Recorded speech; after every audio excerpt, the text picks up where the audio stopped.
Yo, everybody. Welcome to Off Panel, a weekly interview podcast about all things comics, brought to you by Sketch.com. I'm your host, David Harper, and this week's guest is the artist of comics like Young Avengers, The Wicked and the Divine, and most recently, Batman, One Bad Day, Catwoman. It's Jamie McKelvie. Thanks for coming on, Jamie. Oh, thanks for having me. Excited to be here. It's the start of the day for me and the end of the day for you. Well, how's Friday been for you? It's the end of the day for regular people here, but I'm very much a night owl, so it's sort of like a couple of hours into my day, maybe a little bit longer.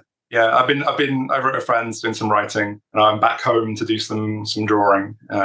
Yeah, very exciting Friday night. What's your work schedule like? It's all over the place. Don't really have one. Obviously, one of my things over the last couple of years, which I'm sure we'll get to, has been trying to figure out a way to work after being diagnosed with ADHD and trying to figure out what works for me and what doesn't. And when it's not like intense deadline time, my work schedule can be pretty difficult to sort of nail down. And that's one of the things I'm trying to figure out right now. So, yeah, I mean, it depends on the day, but I generally don't start. And I've kind of accepted I can't work in the mornings. I mean, so I'll start maybe after lunch, sometimes maybe after dinner. But I sort of like build up steam through the day, and then I'll work. And if I've got a lot to do, I might work until sometimes 2 a.m. or something, sometimes later, depending. But that's just when I'm most productive, and that's just that's how my brain is. And which sucks in a lot of ways because, that doesn't coincide with normal life. But it's also good in other ways because it's generally a time where I don't have any distractions and the rest of the country is mostly asleep and things. And I kind of find that a sort of good way to work and get a lot done. It's interesting because before we started talking, you said that, you were doing a co-working thing when you were writing because you wanted to have that little bit of a distraction. You don't want to be near a person when you're doing that. And then when you draw, you don't want the distraction. Yeah. It's interesting because I feel like writing typically, I think a lot of people view it as this I don't know, maybe it's this utopian, idyllic view of it where you're just a person sitting in the woods completely unencumbered by the world, just typing on a typewriter for some reason in this situation. And drawing, it's this, a lot of times when it's shown, the movie version of it is a person sitting in public and drawing people and stuff like that. So it's kind of contradictory to how it's viewed. When you draw, do you not like having distractions around at all, or do you have things going on still behind you? Oh, no, not at all. I mean, it also depends what stage of the drawing. So, if I'm doing the layouts or the pencils, I generally like to have fewer distractions because you're making a lot of decisions at that point, and you're thinking about the storytelling and whatever else is going into the page. And then when it comes to inking and coloring, to me, that's more of a sort of, I don't know if it's the right word, but maybe mechanical process, which isn't to say it's an artistic process, because of course it is, but it's a lot of the decisions have been made. And so at that point, then I might have YouTube running or a podcast or music or something. So it kind of depends what stage I'm in. And I think the thing with writing is it's not necessarily so much that there's a distraction. It's kind of, so there's this concept in ADHD circles and others as well called body doubling, which doesn't have to be in person. It can be over Zoom or something as well. It's just the presence of another person can trick your brain into doing things that you find hard to motivate for. So it's not just writing. It could be things like, I don't know, cleaning up or tidying your room or something. The things that sort of it's hard for ADHD brains to start. And it's just that kind of, and I've only really just started doing it, but I find it really useful in that respect. With drawing, I don't know, I've been thinking about trying to do the same thing with drawing as well and seeing how that helps. Just obviously there's a lot of us that work from home and we're just sort of sitting there by ourselves and just setting up a Zoom link or something and not even talking or anything, just the knowledge that there's another person there can sometimes really help. With inking, I do think it's interesting. I think it was Michael Lark that put it something like this. You kind of almost enter a Zen state when you're doing it, where it's just you're so focused. You just kind of get into the precision of the brush strokes and everything like that. And I know you work purely digitally now, right? Yeah, I've done for a long time, yeah. And so I know it's not with the actual brush, but at the same time, it's that really you're kind of going over work you've already done, and you're kind of getting I don't know. There's a focus to it that allows you to kind of, I don't want to say zone out, but it allows for a little bit more distraction to enter the picture compared to layouts. I mean, a lot of artists kind of put that as almost like the writing stage for the artists, where it's like you're trying to come up with the storytelling, you're trying to make it make sense, you're trying to make everything fit together and everything like that. And like that's where your brain really needs to focus. And I imagine, I don't know, it's the body doubling thing. Do you think that would be more useful for like something like inking, or do you think it would be more useful for something like the layout phase? I'm not sure. I mean, probably both. I think the thing that it really does is sort of get you started. And then once you're sort of like started, things can sort of move along a lot more easily. So specifically to ADHD, one of the problems is it's very difficult for our brains to break down big tasks into small tasks. So like if I'm looking at, I've got to pencil this book, that's a huge task. And it's very difficult for me to think, well, I've got to, if I break it down to like this page and I break it down to this panel and this thing, and like, what do I need to do? Like, do I need to get the reference together and like all of those things? And that basically builds up a really big block to getting started, because it seems like a really difficult task to get started.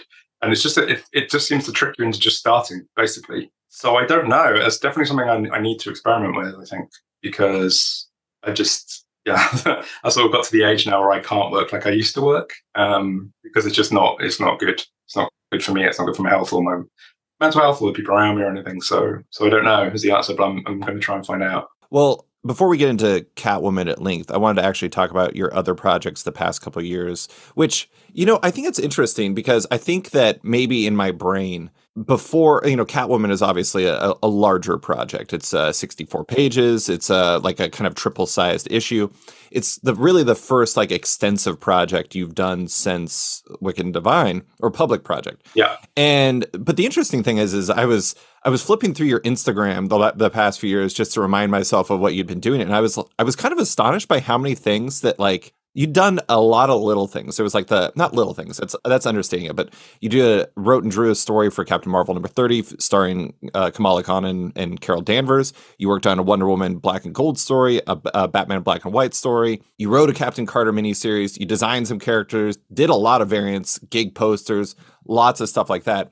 That's a lot of shorter projects, all of which were like finite from the start. Mm. Was that because you were looking for that after wrapping a long run on The Wicked and the Divine? Or is that at least in part because you were trying to like find the right answers for you, both in the state of the world and also as you're kind of going through this and trying to figure out how to best approach your work now that you had been diagnosed with ADHD?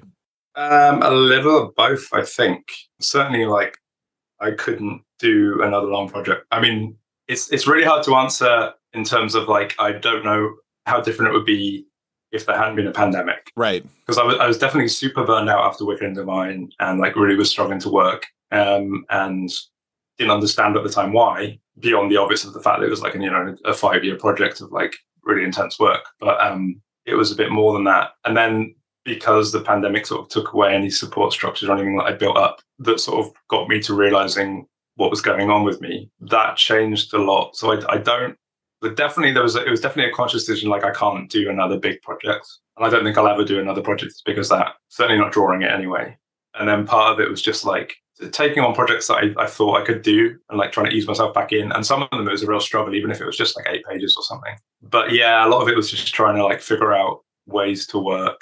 And then in the case of something like, the 2 Marvel projects, like practicing writing, because it's not something I'd done for a long time, and just sort of, figuring out how it works now for me, I guess. What was the last thing you wrote? Was it Suburban Glamour, or like at least in public? I think I've done like a couple of like little 1 or 2 page things, but nothing like substantial. And that was certainly the last, more than that I wrote. And that was 2000. Oh God, what was it? I want to say 2009 or something like that. No, it probably was around then, maybe even before then. I didn't realize, I was looking through your project list. I actually didn't realize you had done a graphic novel with Eric Stevenson back in 2005. Yeah, the very first thing I did, the very first thing I have published, I think, was a 8-page story in a book called 4-Letter Worlds, which is an Image anthology. Mm-hmm.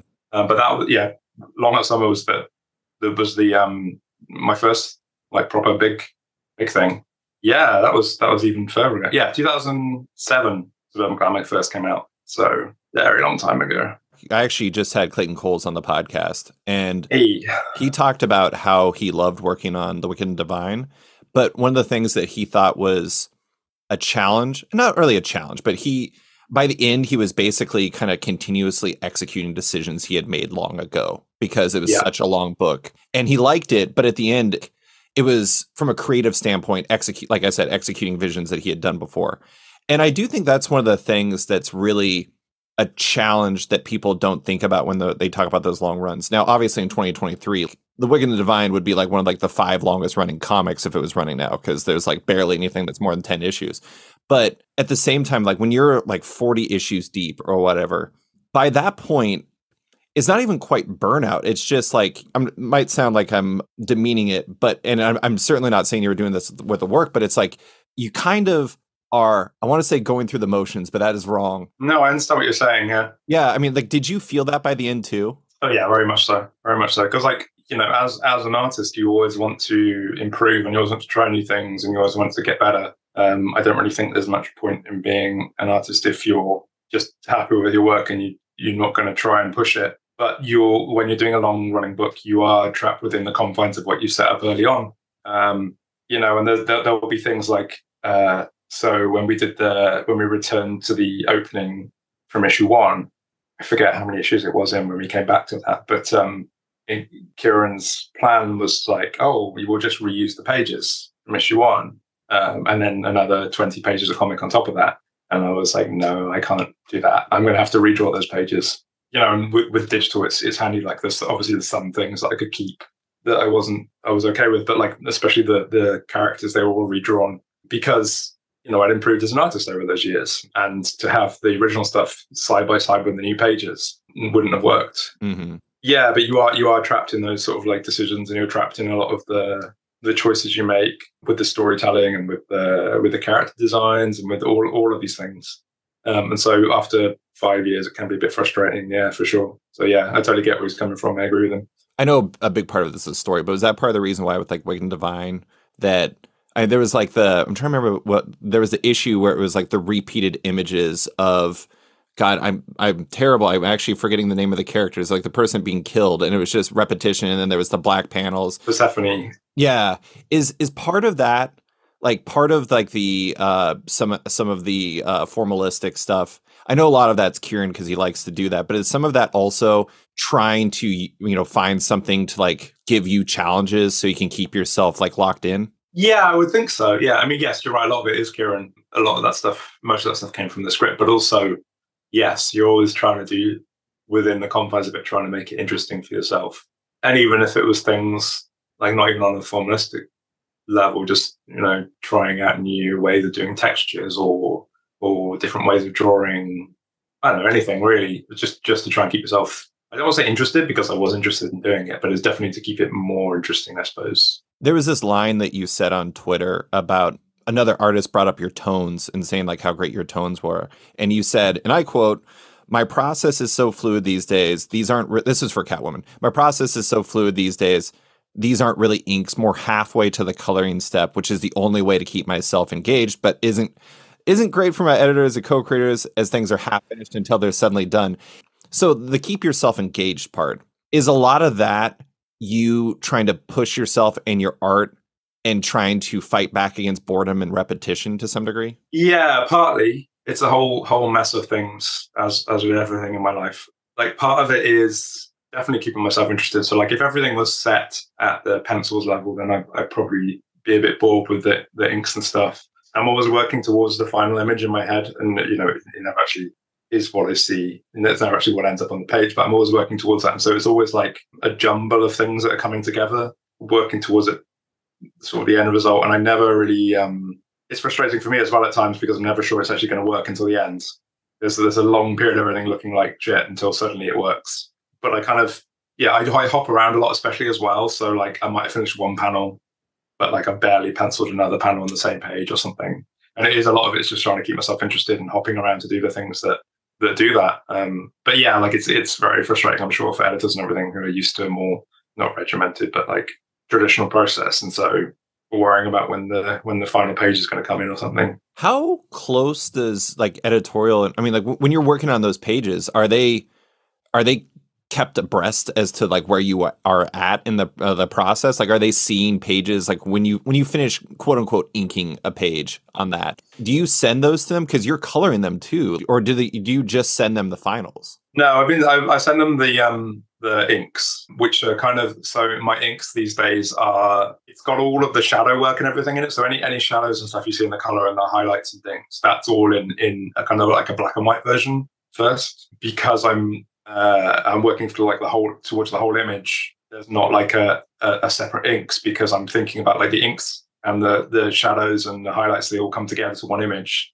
That it's all kind of, so it's almost like just a black and white version of the final page. But by black and white, I mean with the grayscale and everything as well. It's a terrible part of my version of ADHD where like I'm very bad at keeping one up with email and things like that, especially if I haven't got anything to show. Like, once all the pages are done, I'll send them off, but like keeping people abreast of where it is, partly because it's a whole thing of when you've had undiagnosed ADHD for most of your life, a lot of people deal with shame, mostly like embarrassment, like, oh, I haven't finished it yet, so like I can't send email to say I haven't finished it yet, kind of deal.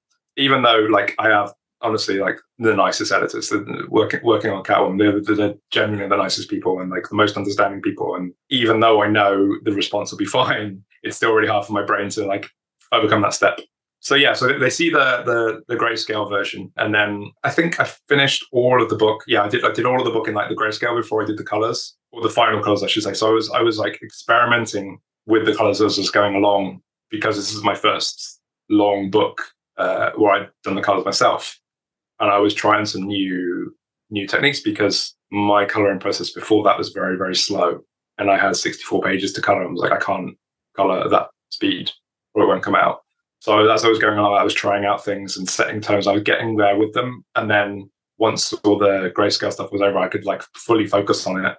And because I laid down all the grayscale and everything, it meant I could color the book a lot faster once everything else was out of the way. Well, I hadn't planned to get to Catwoman yet, but whatever. I'm just jumping into it. Let me break it down. For listeners that don't know, we're talking about Batman One Bad Day, Catwoman, which is the recent, roughly triple size. I don't really know what triple size means. It's like 64 pages. One shot that you did with Willow Wilson and Clayton Coles.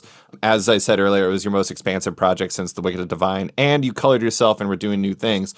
And I want to talk more about the new things, because I think that part is really interesting. The funny thing, before we move on from like the kind of mid step, other artists were in those tweets complimenting how amazing it looked. And when I looked at it, I was like, I could actually go for like an entire issue of just the pre-color phase, like the quote unquote inks, because it looked so amazing.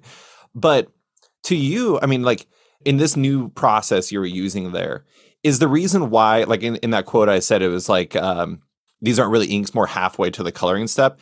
Is it because in this, like coloring is an essential part of the process and like it's incomplete until you get there? Like you couldn't, like that was something you needed to do, because if you had done it with another colorist, you might have done it differently, but because this way you were coloring yourself, you needed to finish it off yourself. Is that kind of what you meant there? Yeah, very much so. Or I would have had to like write really extensive notes and have things on like multiple layers and everything to make it clearer to another person.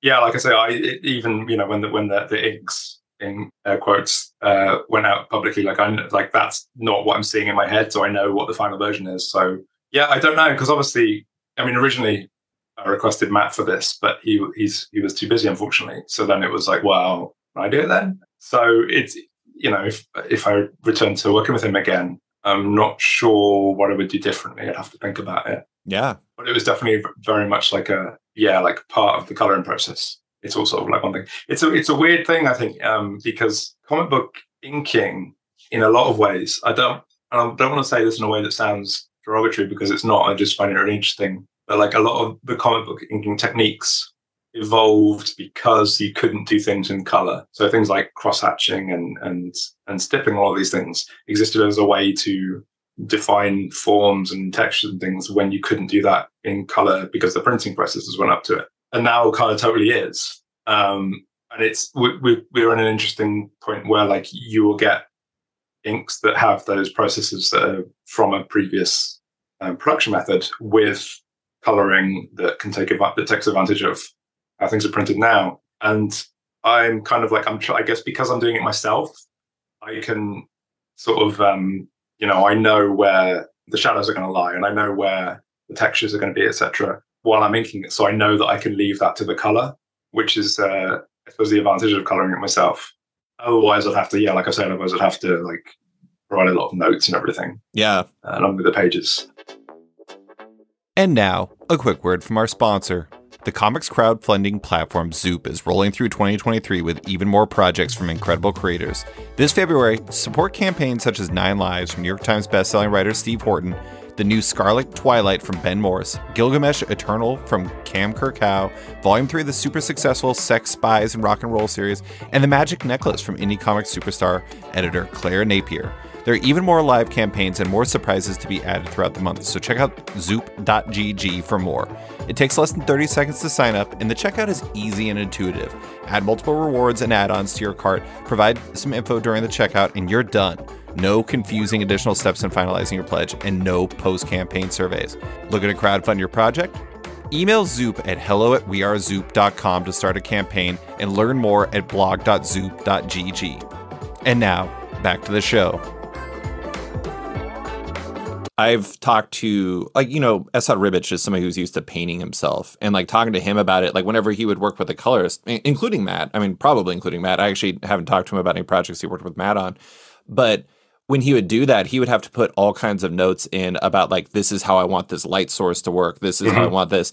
And it's the thing is like, if you listen to that and you just think, if you don't think about the process in a holistic sense, you probably are like, wow, Esad sounds like a jerk. He's very controlling about this. But it's not really about that. It's kind of what you're saying, where it's like you have a vision in your head and you're helping that person get to that point to be able to execute the same vision.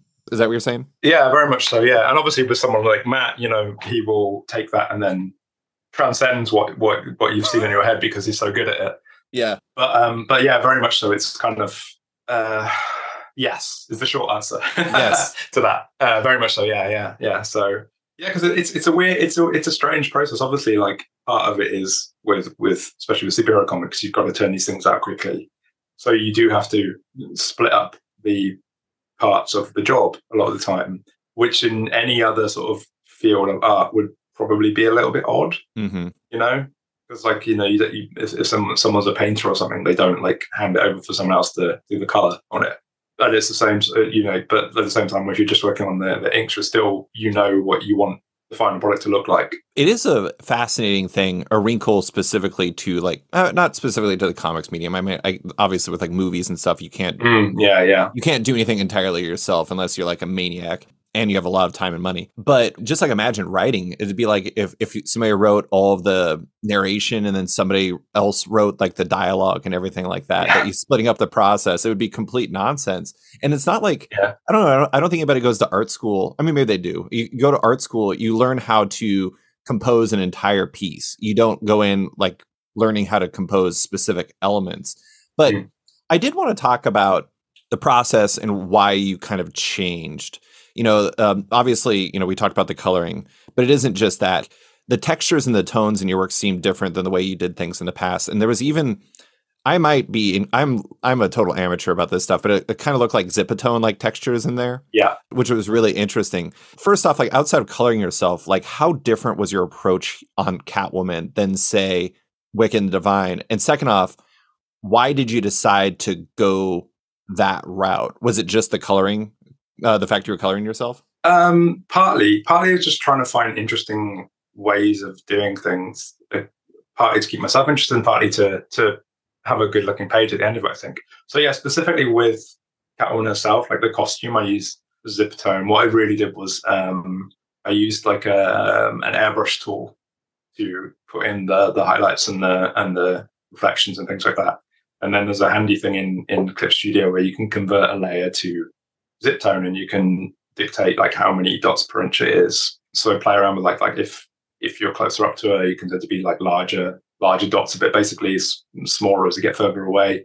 It's just a question of like trying not to make it look too like smooth and slick, I suppose. Trying to add a bit of something to it. Otherwise, it kind of looks a bit out of place.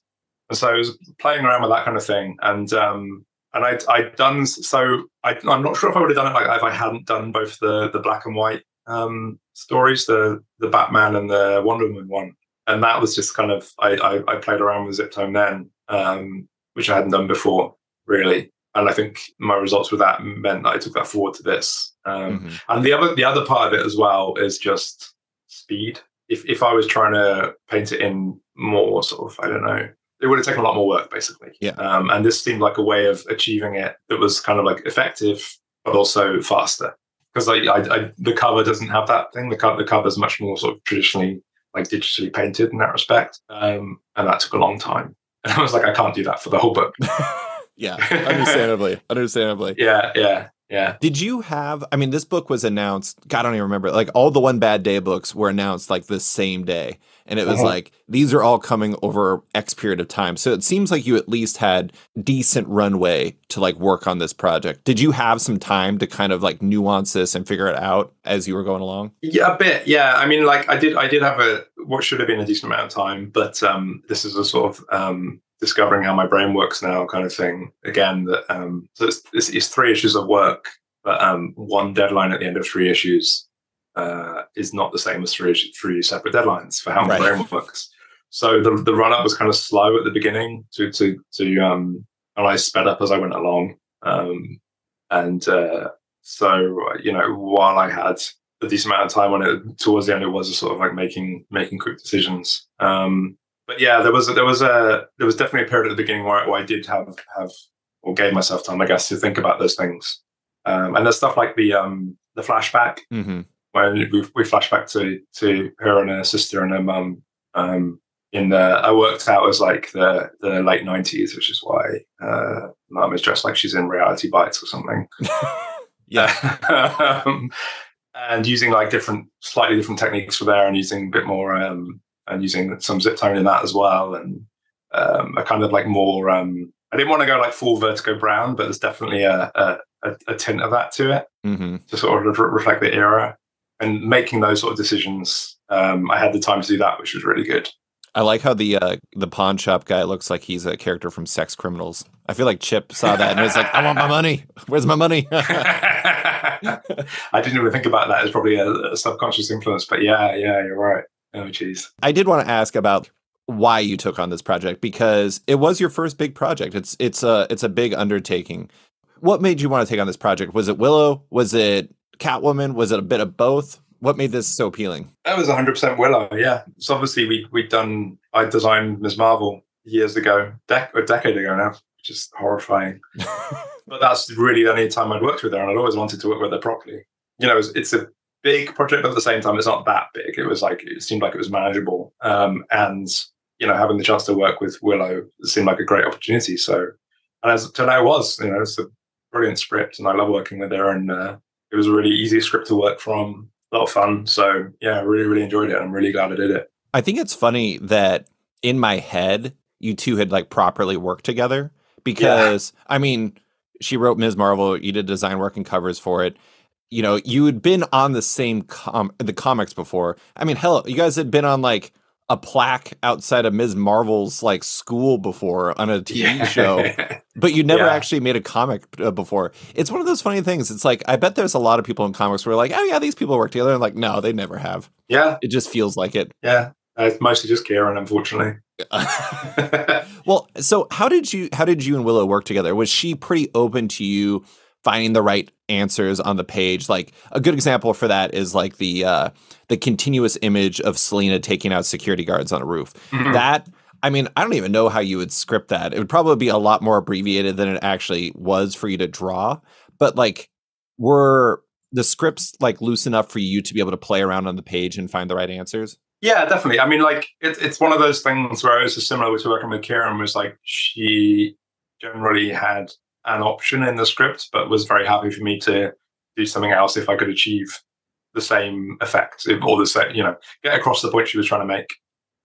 With that one, like she definitely wanted it to be like a, I call it, so Fraction always called them, I don't know how to pronounce his name, Muybridge panels. You know, the guy who took all the photos, the sequence of photos of like people walking and running. Oh, sure.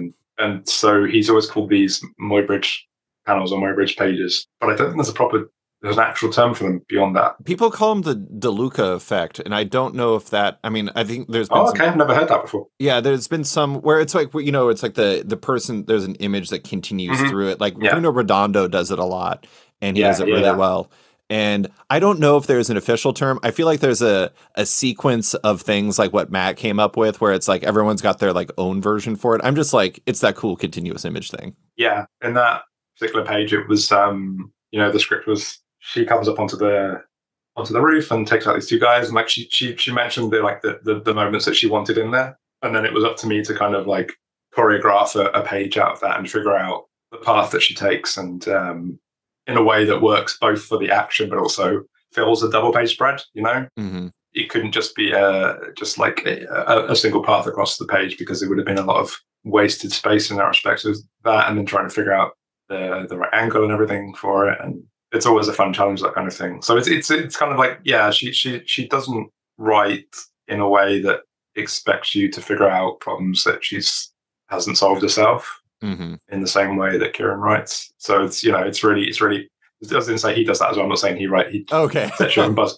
I mean, there are definitely bits where, you know, where I'm like, well, that can't work that way, but I know what you're trying to do, and here's how we can do it. Mm-hmm. But that's just, I think, a natural consequence of someone who's not an artist as well as a writer. That's just the way it is. So yeah, and then like the later action sequence, you know, she asked me if I preferred to you know, have it like Marvel style, or if I want paneling. And I'm saying, for me, I think if the writer is somebody who knows they have a good grasp of like 3D space and choreography, then please do write it panel to panel. If you don't, then I can do it. So she wrote it panel to panel. So there are bits where I add or take away panels if I think it works better for the rhythm of the page. Mm-hmm. I'm just trying to think of, there's a couple of examples in here with the sort of like the last few scenes.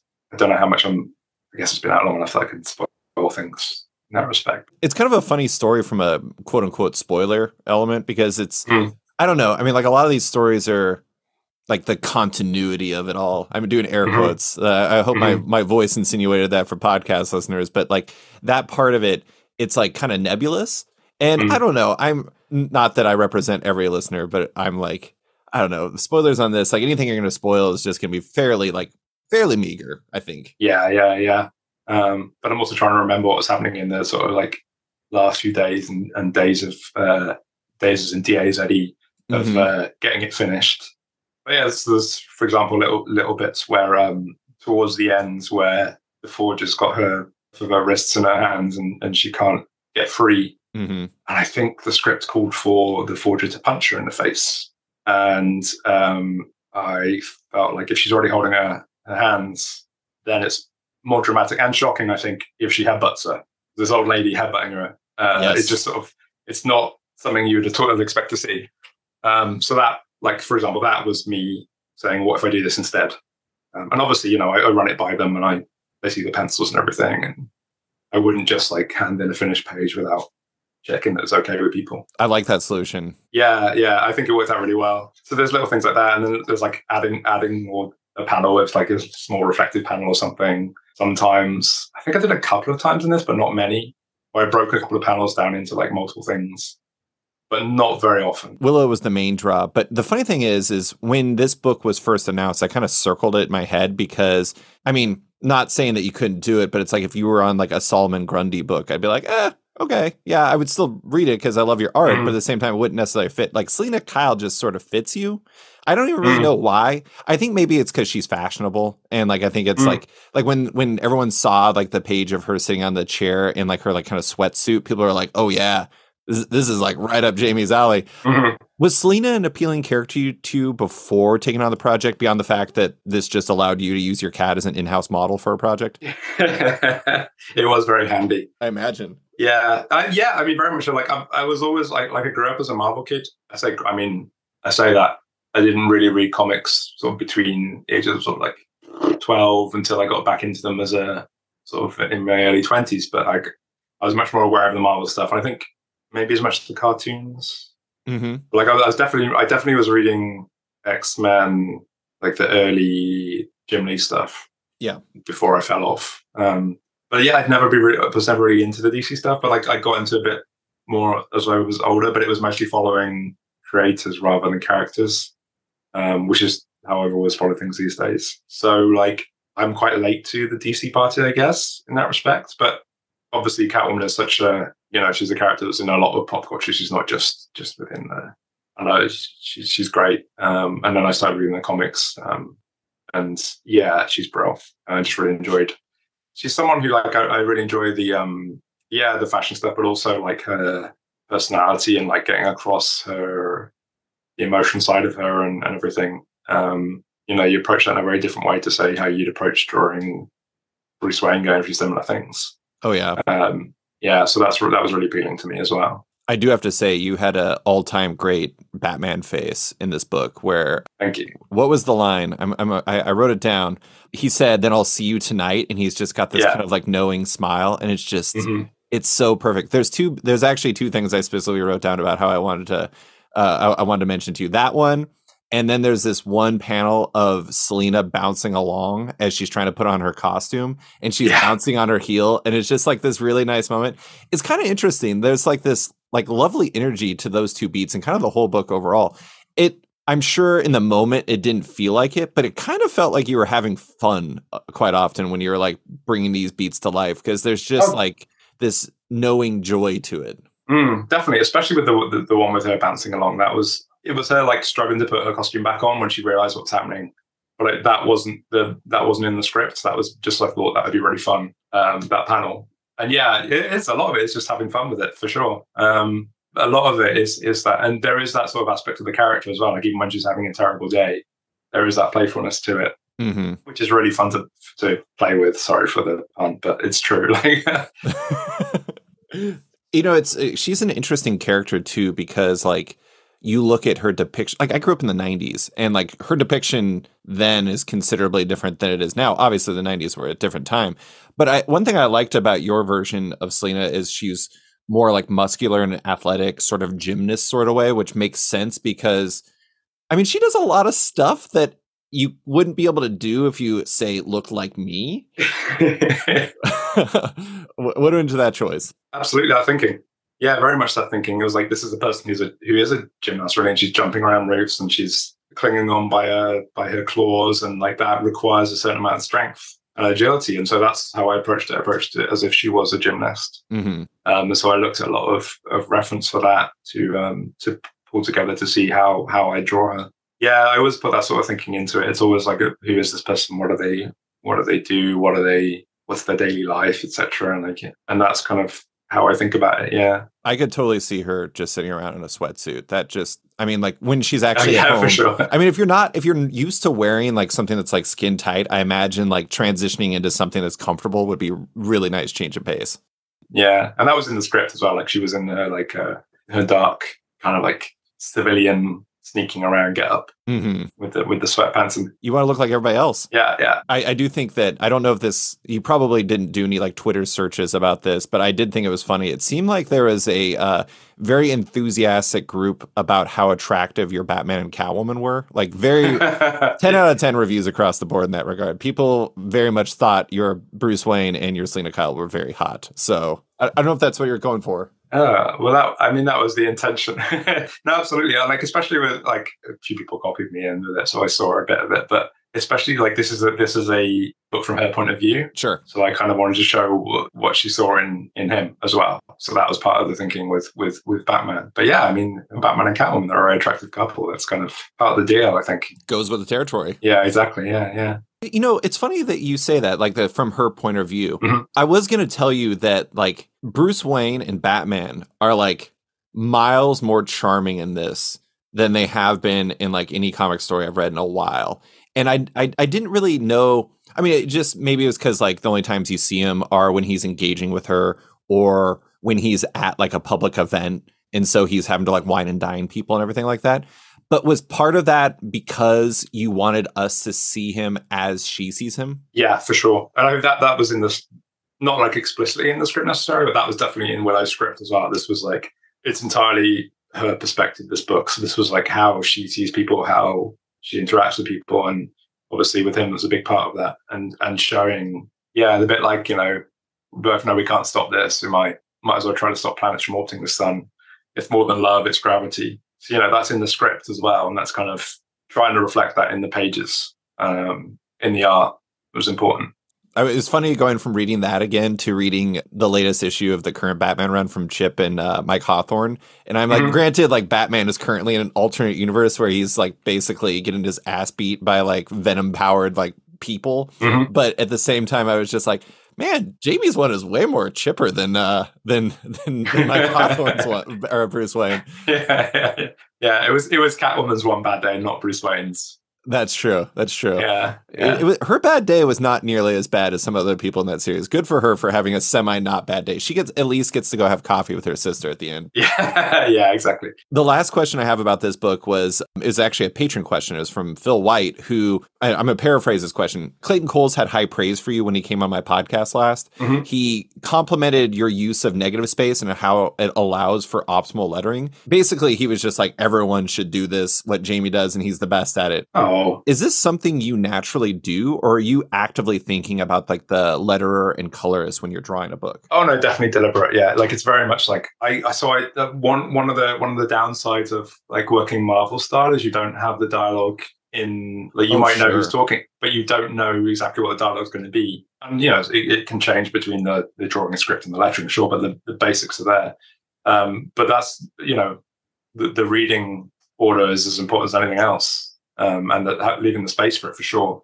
So yeah, it's always very conscious to make sure I've left enough room for the lettering. And if it's a panel where it's like not entirely clear where I think it should go, like I'll pencil in rough like balloons. You try and stick to like the person on the left speaks first. A lot of the time that's not possible, especially with back and forth and change the angles and things. So sometimes I'll be like, well, this is where I think it should go, but obviously, as a professional, you know what you're doing. So if you've got a better solution for it, go for it. But yeah, it's always about sort of making room, making sure there's room for the dialogue for sure. I do think it's interesting that those are like elements in the process that I mean, that the average comic reader probably doesn't think about. It's just like, we see it as a finished product. We don't really see like the thinking that goes into it. We can presuppose our own thinking on it, but we don't think about like how different lettering would be artist to artist when like maybe somebody considers those parts of the process, or somebody has a really detailed, very full look to it, and then the letterer has to find solutions within that.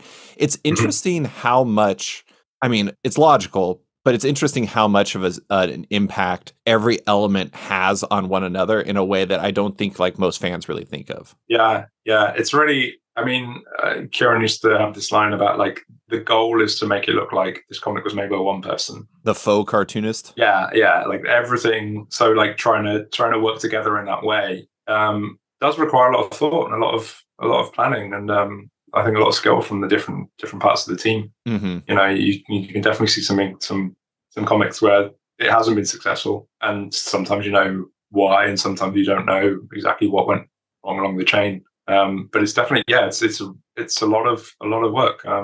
Like someone like Clayton, you don't really have to give him any notes really. Like it's very rare. There might be like a misattributed tale or something that slipped through. But generally speaking, like he knows what he's doing, and he always finds the best readability for the page and everything. Yeah. At the rate he works on projects. Yeah. I mean, he's probably like 2 years from having worked on more comics than any creator ever.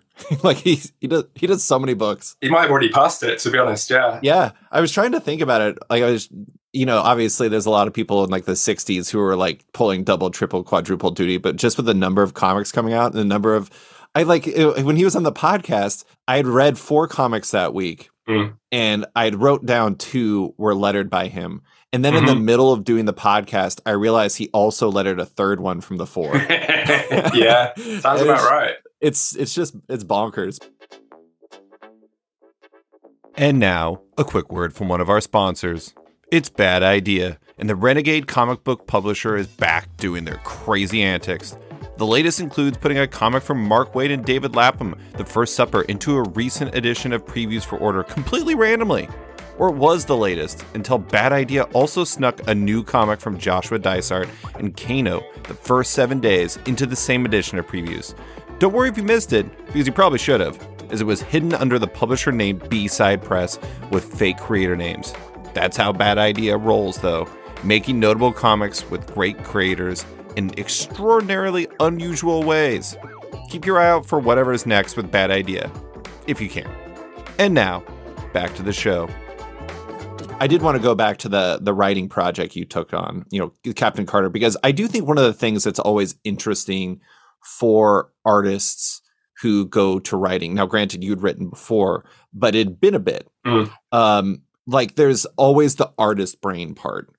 Is it a challenge to just write rather than draw? Is it hard for you to turn off that part of the brain, or is it just something you need to do because you have to give your fellow artists space to do that? I think, I don't know, it probably makes me, you'd have to ask Marika. It probably, in some ways, makes me a bit more difficult to work with because I can visualize what I'm writing in a way that I know how I do it, I suppose. Mm-hmm. But I also think it was a benefit for her as well because I knew that what I was writing was something that was totally possible to draw and was totally I don't want to big myself up too much, but I could see the sequence of the panels and everything in a way that I knew could translate to a successful page.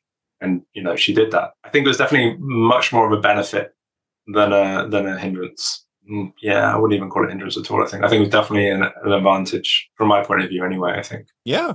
Well, and I imagine in a lot of ways too, it's if you're an artist working with a writer who's also an artist, there's probably A, some level of empathy there, and B, some level of, you wouldn't write something that to be unrealistic or impossible to execute in the way that's, I'm not disparaging other writers, but some writers might want multiple actions in one panel. It's that is physically impossible. Yeah. It's interesting though, because you were talking earlier about how when you draw, when you're going through your process on Catwoman, what you want to look like in the end. And so when you see that kind of that mid step, it looks incomplete.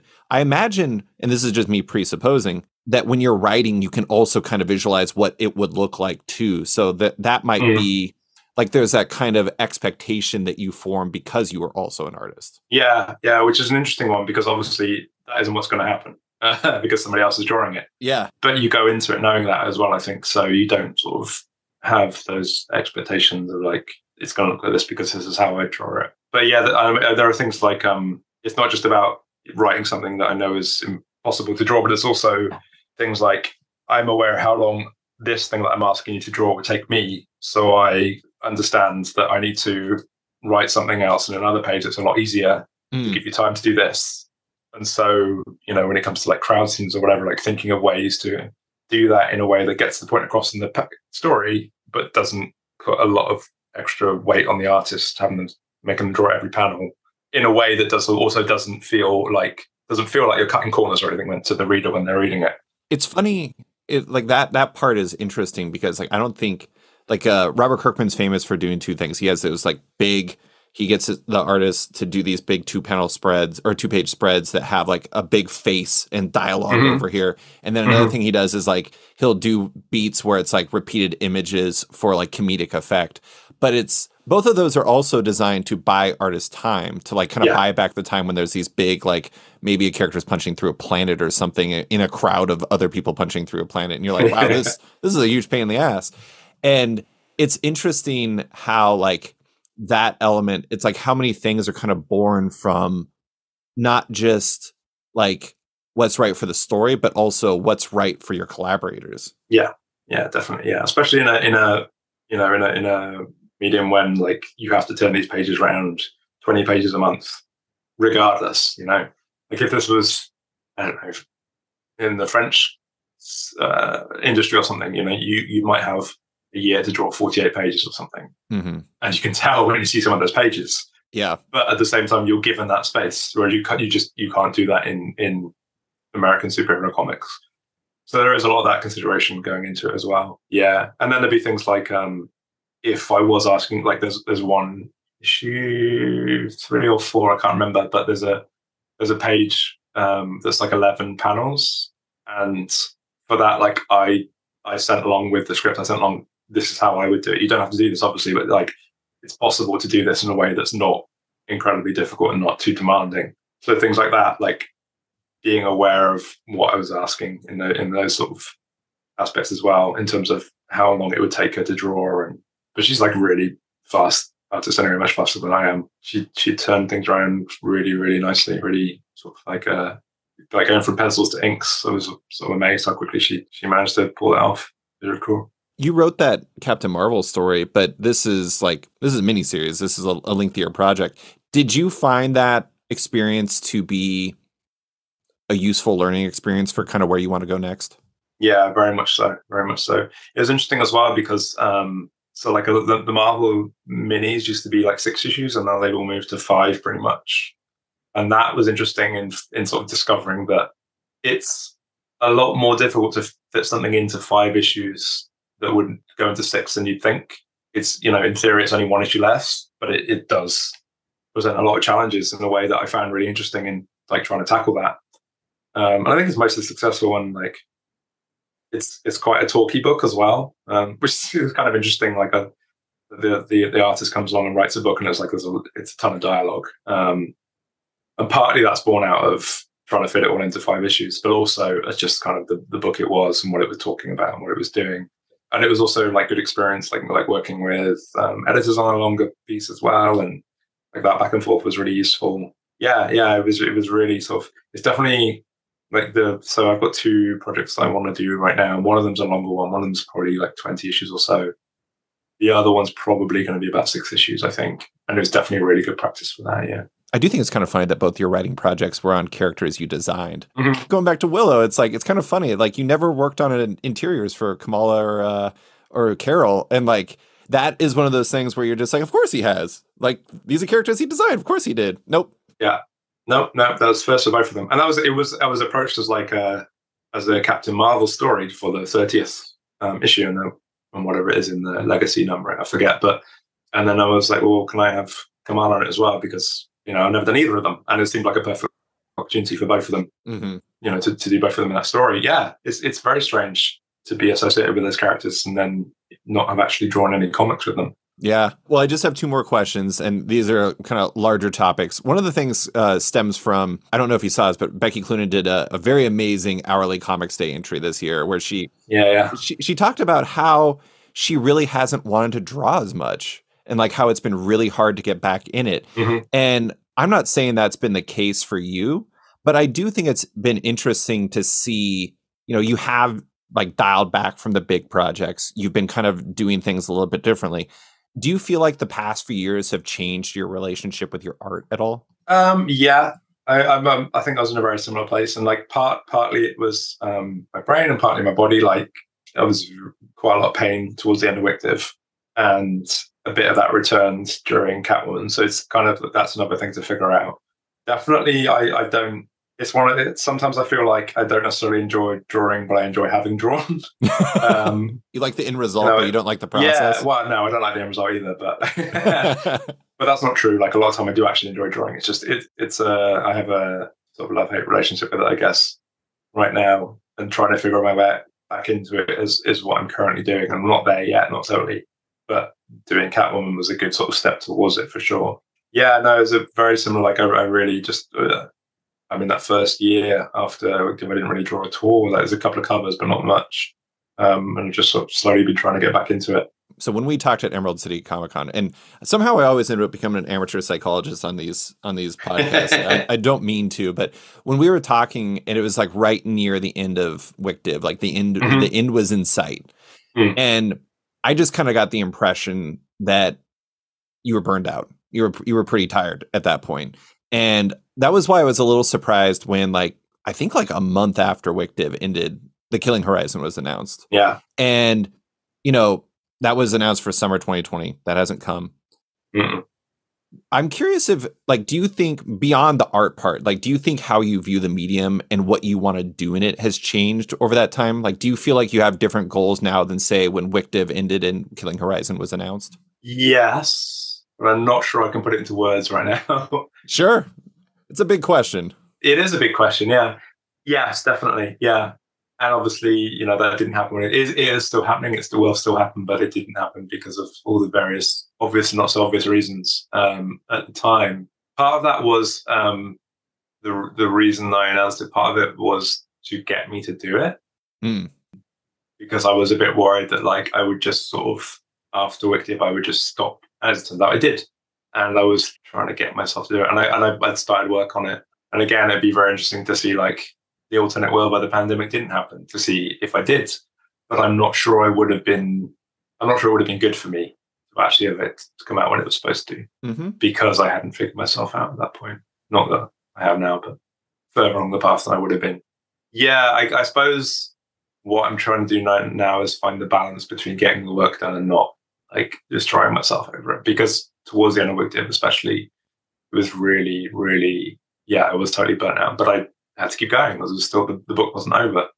I think from around sort of maybe a bit before, but certainly the issue, the one we talked about with the going through history with the murders, 6 murders a page. It's a lot of murders. It's a lot of murders. That was just that kind of, from then onwards, I was really burnt out.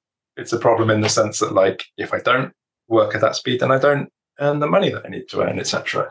So it's kind of trying to figure that out as well. At the same time, it's difficult. The interesting thing is like, there's a question of could or should. It's like, in that alternate universe, maybe you could have done the Killing Horizon, but maybe you shouldn't have. Yeah. I don't know. I mean, like, not to, we're going back into amateur psychology territory, but like you mentioned earlier about the idea of like shame, like feeling bad because you weren't like getting pages to your editors and stuff like that. I imagine to some degree, you felt like when you were coming off of Wiccan Divine, like you needed to get the Killing Horizon out there while it was like the strike while the iron is hot mentality. Yeah. And like you needed to kind of capitalize on that because this is something you really wanted to do, but you also wanted people to read it. And so it's like, do you kind of sublimate yourself to the needs of the book when you know it's not also right for you? And that's like the human, I mean, that's the thing. It's like the human part of comic creation is something that a lot of people don't think about, and like the cost. It's like everyone looks at Saga and they're like, why isn't this book coming out? And it's like, because they got life going on, man. Like they need a break. And I don't know. I think that's one of the interesting things is like that could or should. You probably could have done it, but I don't know if you should have. Yeah, for sure. And like I think if you talk to Kieran about Wictive and like coming off the back of Young Avengers straight into Wictive, you know, he's talked about the source of Wictive being his dad dying, and like that was not a good time for him. It wasn't a good time for either of us for various reasons, but like it resulted in a book that we're both very proud of, and you know, it did everything we wanted it to. But at the same time, if he looked back at that period, I think he'd have similar questions too. Sure. Yeah. It's difficult. It is difficult. You know, a lot of comics is momentum. And it's not necessarily true, but you do sort of feel like if you're not on the shelves in one form or another each month, people sort of forget about the work. And there is that sort of sense of like, I've got to keep my presence out there. Yeah. So it's going to be interesting coming back to it. Yeah. I think that's one of the things that comes up with artists a lot is that like, if you're not like, if you don't have a book on the stands, like people like forget about you. And that's why I've talked to some artists who say that they do covers specifically because it's kind of like a business card. It's like, you're always kind of out there. Yeah. And you know, you've been doing plenty of covers, so some really good covers too. Thank you. I hate to say it, but for some reason in my mind, I'm sure you would disagree because if you looked at it, all you'd probably see is the flaws. But that Fleetwood Mac cover you did for Heartthrob is one that always stands out for me. Yeah. It's so perfect. Oh yeah. I love doing that one. It was really funny because like, that was one where Chris just came to me strictly. It was, you know, entirely his idea. I was like, right, I want you to do this. And I want you to do the Rumors cover. I was like, oh, of course I will. It's a perfect combination. It was really good. It was really amazing. But yeah, thank you. Everything you do is Jamie. That's why I'm so thrilled to see Catwoman out there. But that's all I have for you. Thank you so much for coming on to talk about your art, Catwoman, and everything else. I appreciate you taking the time. Yeah, of course. Thank you. I had a great time. Thank you. Thanks for listening to this week's episode of Off Panel with artist Jamie McKelvie. You can find him on Twitter and Instagram at McKelvie and his work in Batman, One Bad Day, Catwoman. Also, apologies about the audio quality. I forgot to turn on a setting on Zoom, but thanks to Deanna Chapman for making it sound as good as possible. She crushed it on editing. Love Off Panel, want to support it? Subscribe to the podcast on Apple Podcasts today and give the show a rating or review while you're at it, but 5 stars only. You can also support the show by backing it on Patreon. Find the show at patreon.com/panel, and when you back it on there, you get early access to each week's podcast as well as weekly content and more. Want even more? Subscribe to my subscription comic site Sketched at sketch.com for long-form articles, interviews, and the rest of the site's content. You can find Off Panel and Sketched on social media by following on Twitter and Instagram at @sketchcomic or following me at @slicefriedgold. Big thanks to all my existing patrons, including Michael Shirley, Kevin Bides, Travis Schmeiser, Tom Evans, Natalie Mockery, Reed Beeman, Kelly Sudaconic, Max Wood, Jeremy Lambert, Brian, Matteo Ciccati, Chris Del Rey, Near Levy, Dennis Hoffman, Jason Hussa, Cancel Comics, Kieran Gillen, Jonathan Kent Uratam, Henry Johnson, Jingo Boren, James Tynan IV, Chris Langford, Jason Wood, Tom Peachy, Ben Damstead, Rom V, Devin Fitzsimons, Nick Walker, Patrick Coyle, Isaac Oren, Scott Carpenter, Rent Norb Studios Comics, Nicholas Palmieri, Capes and Tights Podcast, Klaus Van de Ven, Brian, Submed Industries, Raj Patel, Jack Mulqueen, Kyle, Carl Kerschel, Robert Masella, Elza Chartier, Luke Nakashoji, Dr. Luke, Scott Hazelwood, Michael Tunk, Canadian by Proxy, Johnny Cannon, Bradley Rader, Carl Choi, Brandon DePillis, Patrick Broward, Declan Shalvey, Dan Garino, Josh Williamson, Adam Freeman, Ben Wild, Brian Klein Q, SB, Nick Bennett, Daniel Whitfield, Susanna Polo, Reed Hinkley Barnes, Mario Tiambang, AbductedTheComic.com, Andrew Carita, Matt Mahoney, Stephen Hall, Pensacola Pop Comics, Kim Eslin, Philip Myra, Christian Shelton, Kenny Porter, Chris Pachala, Torrin Grunbeck, Buzz Bubbles, Christopher Todd, Transmitter Down, Walt's Comics and Books, Danny Ollie, Paul Salates, Akil Wilson, Alex Dimitriopoulos, Terry Dodson, Wesley Gift, Sean Kirkham, Alistair Ross, Julio Anta, Brett A. Schmidt, Jason Goodmanson, Paul Reinwan, Vita Ayala, Dave Slusher, Akil, Kokachi, Sean Pinello, Ken Heidelman, Philip Seavey, Al Ewing, David Kelly, Rob Wilson IV, Nick Polito, Brendan Fletcher, Jonathan Nilsson, Jason Massey, Adam Bogart, Matthew Taylor, Nick Patera, Jacob Sorelli, Ford Gilmore, David Baraldi, Nick Hall, Bjorn Basin, John Hendricks, Steve Anderson, Ian Maxfield, Cliff Chang, Colin McMahon, Chris Palmer, Scott McGovern, Nathan Fairbairn, Kat McKenzie, Adam Highfield, Fiona Staples, Mark Abnett, Mike Murphy, Michael Shirley, Tom Barnett, Jim Demonakos, Norbert, Nick Lowe, James Kaplan, and Mission Comics and Art in San Francisco. You guys are all the best. A quick thanks to Wolfpack for letting me use their song Outro as the show's opening theme, and to Upright T-Rex Music, who wrote and performed Off Panel's outro and ad music just for the show. Check out their music on Spotify because it's completely delightful. Thanks for listening, and tune in next week for another episode.